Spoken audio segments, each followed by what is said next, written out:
After this happened, everything's flown around. Brody, your car's fine, but everything's flown around. Right now we're gonna check if the garage is fine. This is where the water's coming through earlier. The water is down, Pete. The water is down. But looks like water did get in.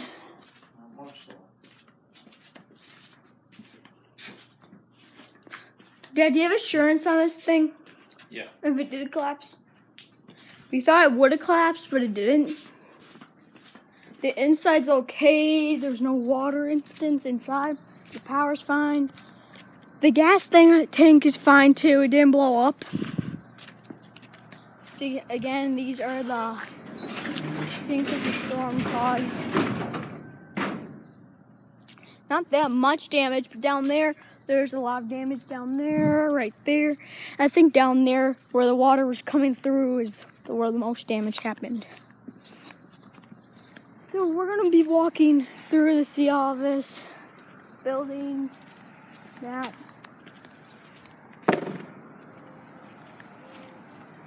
The boat's fine.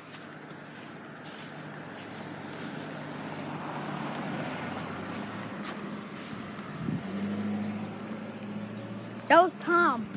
Yep, you got lots to know. See, down there. Brody, your car's up there, it's fine. The boat right there is fine. Over there, there's a lot of wood over there and where the flowers are. We're gonna go back up here and see how much damage caused up here. See, right there. Oh, and see that right, there's a car behind us, Dad. Dad, there's a rough housing car. Oh, you can see all this wood and stuff. Wait, Dad, is this right here for Dad, what's this thing for right here? Stop. Yeah, you can. Is this for the train tracks? Oh, and that right there is something that threw from this. That's why.